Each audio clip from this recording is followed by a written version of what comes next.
हर हर महादेव। देवों का देव महादेव जी के चरण में प्रणाम करती हूँ, मेरा प्रणाम स्वीकार हो। मैया गौरी पार्वती के चरण में प्रणाम करती हूँ, मेरा प्रणाम स्वीकार हो। गणपति ललनमा के चरण में प्रणाम करती हूँ, मेरा प्रणाम स्वीकार हो। माता और पिताजी के चरण में प्रणाम करती हूँ, मेरा प्रणाम स्वीकार हो। सब गुरु भाई बहना के चरण में प्रणाम करती हूँ, मेरा प्रणाम स्वीकार हो। गुरु भाई बहना, मैं एक कथा सुनाने जा रही हूँ। इस कथा को पूरा सुनिए और रह जानिए। आधी नहीं, आधी सुनने में शिव गुरु का अपमान होती है, पूरा सुनने में ज्ञान होती है। इसलिए कथा को पूरा सुनिए और रह जानिए। हर हर महादेव, घर घर महादेव। गुरु भाई बहना, एक बार की बात है कि माता पार्वती कैलाश पे अकेले बैठे हुए थे और अपने भगवान भोलेनाथ के ध्यान में थे, आस में थे कि कब आएंगे। पृथ्वी पर परिभ्रमण के लिए गए हैं, अपने भक्त जन के देखने गए हैं, कब आएंगे। उनका दुख का निवारण करने गए हैं, दुख हरण करने गए हैं, वही ध्यान में थे। तो नारद मुनि जो थे उसी रास्ते से गुजर रहे थे, पर्वत के नीचे से।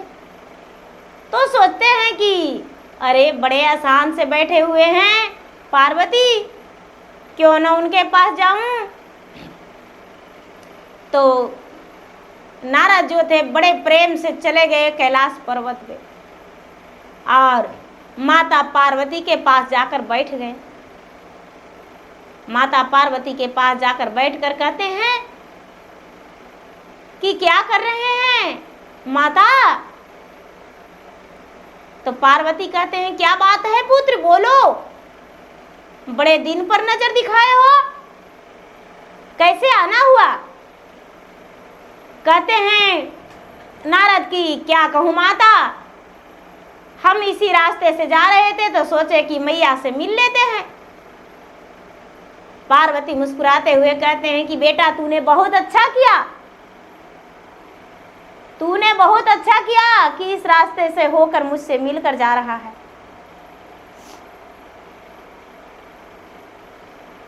और वहां पर बैठ गए। माँ पार्वती भोजन पानी दिए पाँव धोने को लिए। नारद बड़े हंसते हंसते पाँव धो लिए। भोजन करने को लिए बोले तो भोजन भी कर लिए। कहते हैं कि आराम कर लो, महादेव आ ही जाएंगे। नारद लेट गए और आंखें खोल रहे थे, मुन रहे थे। तो मैया पार्वती कहते हैं कि क्या बात है नारद, तेरा नींद तो आ ही नहीं रहा है। कहते हैं क्या कहूँ माता, मुझे तो समझ में नहीं आ रहा है, मैं कैसे आपको समझाऊं। माता मेरा मन में तो कुछ बातें चल रहा है। पार्वती कहते हैं क्या बात है। तो महादेव पूरे 3 लोक के मालिक हैं, लेकिन बताइए कभी अमर कथा आपको सुनाए हैं। पार्वती कहते हैं कि अरे इससे हमको मतलब नहीं है, अमर कथा हमको नहीं सुनना है। महादेव अपने भक्त जन के अमर कथा सुनाते रहेंगे। कहते हैं माता आप नहीं जानते हैं, यदि अमर कथा सुन लीजिएगा तो जन्मों जन्मांतर तक महादेव के साथ रहिएगा। पार्वती कहते हैं ऐसे भी हम साथ हैं, ऐसे भी महादेव मेरा ही है, किसी और के नहीं। नारद कहते हैं कि ये तो मन में घुसना पड़ेगा। कहते हैं माता आप अकेले वन में रहते हैं, आपके चारों तरफ नाग रहता है, जानवर रहता है जंगली, कोई भी वार कर सकता है आप पर। अमर कथा यदि सुन लीजिएगा तो आपका शरीर अमर होके रहेगा। फिर भी पार्वती मैया नहीं बोले। नारद मुनि चल दिए वहां से। अब इनका कानों में गूंजता रहा अमर कथा की कहानी। कि अमर कथा तो महादेव आवेंगे तो हम सुनवे करेंगे। हम कुछ भी कहते हैं तो महादेव मेरा पूरा नहीं करते हैं, लेकिन अमर कथा यदि नहीं कहेंगे हमसे तो आज हम रूठे जाएंगे। गुरु भाई बहना, ये जो नारद थे, नारद चले गए, लेकिन मैया पार्वती को उठा के गए। महादेव आए तो देखते हैं कि पार्वती का मुंह तो फूला हुआ है, कुछ बोल ही नहीं रहे हैं। महादेव बोले, क्या हुआ पार्वती, आप इतनी शांत कैसे हैं? कहते हैं कि महाराज सब कुछ ठीक है, इतना दिन बीत गया लेकिन अमर कथा कभी हमको सुनाए। कहते हैं देवी अमर कथा क्या मतलब है सुनना, क्या करेंगे आप अमर कथा सुनकर? आप तो खुद 3 लोक का देवी हैं, आप तो खुद सबका माता हैं, आपको अमर कथा को पड़ गया? कहते हैं कि नहीं, जब तक आप अमर कथा नहीं कहिएगा जब तक आपसे बातें नहीं करेंगे। महादेव सोचते हैं कि अमर कथा कह देंगे और कोई लोग यदि सुन लेगा तो सुन लेने के बाद वो तो अमर हो जाएगा। अमर कथा हम कैसे कहें? नहीं कहेंगे। पार्वती के हम फुसला लेंगे, पार्वती के हम फुसला लेंगे, अभी भुरा लेंगे और उसके बाद भूल जाएगी। शाम का समय था, रात्रि हो गया, पार्वती सो ही नहीं रहे हैं, बार बार कह रहे हैं कि महाराज अमर कथा कहिए, महाराज अमर कथा कहिए। महादेव सोचे कि अब अमर कथा तो हमको कहना पड़ेगा। अमर कथा कहने को लिए शुरू कर दिए। पहले बोले पार्वती के कि सुनो, ढेर दूर तक जंगल में जाकर देखो कोई प्राणी है यहाँ पे आसपास। तो एक डंडा लेकर पार्वती पूरा बहुत दूर तक छान मार लिए, लेकिन कोई नहीं था। एक वृक्ष के में घोंसला था और घोंसला में एक अंडा था, वो 1 दिन का अंडा था। तो माता पार्वती सोचते हैं कि अंडा क्या सुनेगा अमर कथा। लौट कर आए, कहते हैं कि महाराज कोई जीव नहीं है, अमर कथा कहिए, आधी रात बीत रहा है। बोले कि ठीक है, कहते हैं अमर कथा। अमर कथा कहने को लिए शुरू कर दिए और अमर कथा कहने लगे। तो पार्वती जो अंडा था, गुरु भाई बहना, तोता का अंडा अमर कथा शुरू कर दिया सुनने को लिए। तो तुरंत वो बड़ा हो गया और जब बड़ा हो गया तो उसमें से बच्चा निकल गया और जब बच्चा हो गया तो उसमें पंख हो गया और जब पंख हो गया तो उड़ने लगा। तो उड़ते उड़ते महादेव के कुटिया में आ गया और पार्वती जो थे हुकारी भर रहे थे। पार्वती हुकारी भर रहे थे तो पार्वती हुकारी भरना बंद कर दिए। तो तोता जो है अमर कथा के कहानी सुन के हुकारी भरने लगा। महादेव के नहीं लगा कि कोई और सुन रहा है। महादेव कथा कहते रह गए। जब कथा हुआ पूरा तो कहते हैं कि पार्वती आप सो गए। तो पार्वती बोल ही नहीं रहे हैं। पार्वती के झिकझोर के उठाए तो कहते हैं कि अरे अमर कथा पहले कहिए, उसके बाद हमसे बात कीजिएगा। कहते हैं तो अमर कथा तो हम कब से कर रहे थे, आप हुकारी भी भर रहे थे। कहते हैं नहीं नहीं नहीं, हम अमर कथा नहीं सुने हैं। तो हुकारी कौन भर रहा था? हुकारा कौन भर रहा था हम नहीं जानते हैं। कहते अमर कथा दोहरा के नहीं कहल जाता है। पार्वती बोले हम सुनवे करेंगे। बोले कि पहले सुन रहा था कौन, उसको खोजेंगे। महादेव खोजने लगे। महादेव खोजने लगे तो देखते हैं कि एक तोता है। पार्वती के बोले कि आपको तो हम बोले थे कि देखिए कोई है। बोले कि महाराज कोई नहीं था, एक घोंसला में एक अंडा था। बोले कि तो अमर कथा सुन के तो ही अमर हो गया। महादेव तोता के खोजने लगे और तोता महादेव के कुटिया से उड़ गया। उड़ के और भागते भागते भागते भागते भागते भागते व्यास मुनि के आश्रम में चला गया। व्यास मुनि के आश्रम में चला गया और जाकर छुप गया। महादेव खोजते खोजते चले गए व्यास मुनि के आश्रम में तोता के मारने को लिए। तोता जो है कहता है कि महाराज मुझे मार देंगे वो। व्यास मुनि कहते हैं कि नहीं, वो कैसे मार देंगे। पीछे पीछे पार्वती मैया भी पहुंच गए। पार्वती कहते हैं कि महाराज जो बच्चे को जन्म देता है वो कभी नहीं मार सकता है, वो पिता बन जाता है। और आपके अमर कथा सुन लिया तो आपको मारने का कोई अधिकार नहीं, कोई हक नहीं।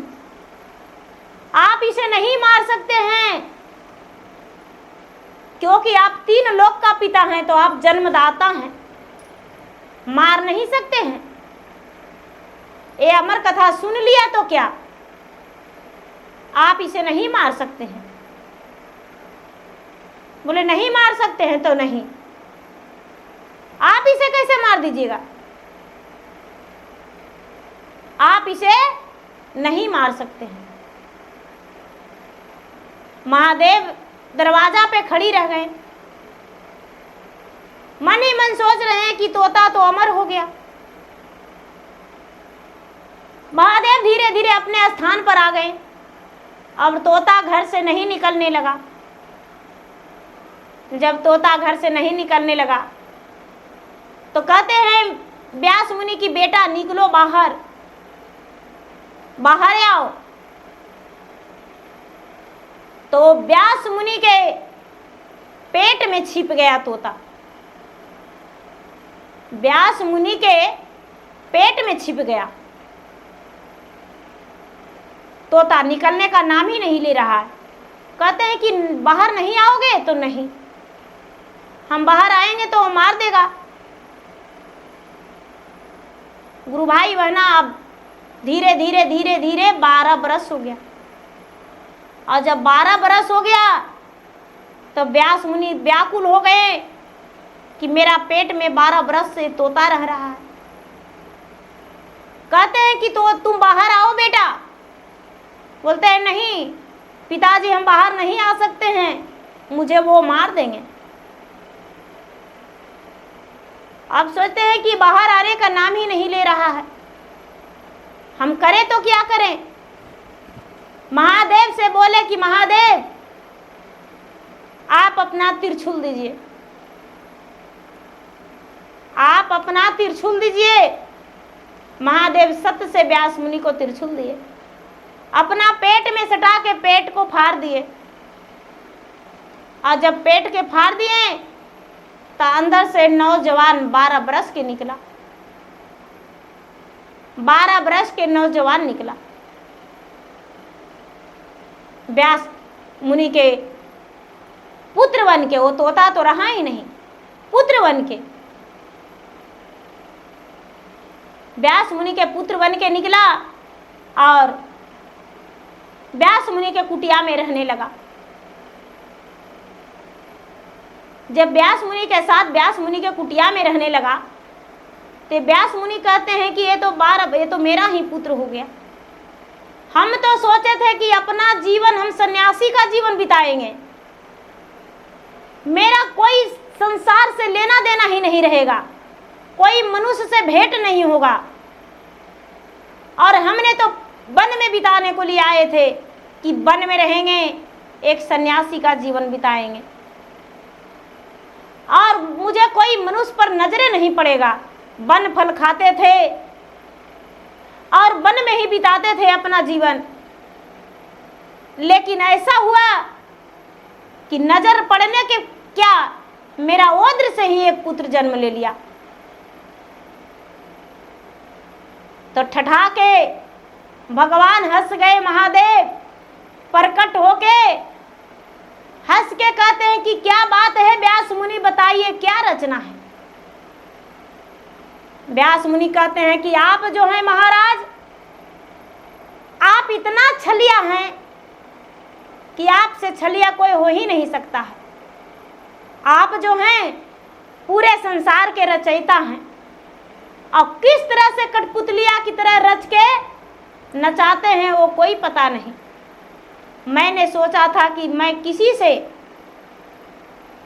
मनुष्य पे दर्शन नहीं करना चाहता हूँ, लेकिन आपने तो ऐसा कर दिया कि मेरा ओदरे में ही 12 बरस लगातार रह गया और उसे मेरा अपना ही पेट फाड़ के निकालना पड़ा। भगवान कहने लगे कि अपना जिम्मेदारियां से दूर नहीं होना चाहिए, और आप जो थे अपने सारी जिम्मेदारियां से दूर होकर अब वन में आए थे तपस्वी का जीवन बिताने के लिए। लेकिन आप एक तपस्वी का जीवन कैसे बिताते? आपको तो संसार बढ़ाना था। यदि इस पृथ्वी पर आके संसार नहीं बढ़ाइएगा तो आगे का विकास क्या होगा? लोग एक दूसरे का कैसे जानेंगे? आप जैसा यदि सब आके वन में रह जाए तो बताइए क्या संसार में लोग रह पाएंगे? व्यास मुनि हाथ जोड़ी करके कहते हैं भगवान से कि हे भगवान, मुझसे गलती हो गया, मुझे क्षमा कर दीजिए।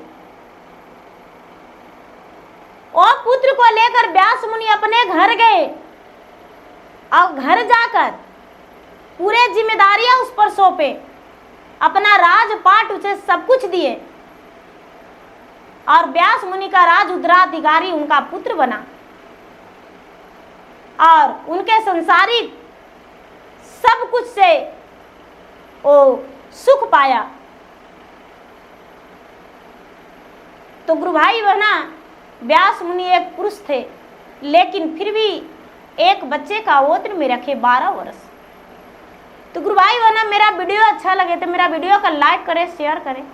चैनल पर यदि नए हैं तो चैनल का सब्सक्राइब करें, बेल आइकन घंटी को दबाएं, जो कि मेरा वीडियो का नोटिफिकेशन सबसे पहले आपके पास जाए और आप मेरा वीडियो का सुन सके, देख सके, लाभ उठाएं।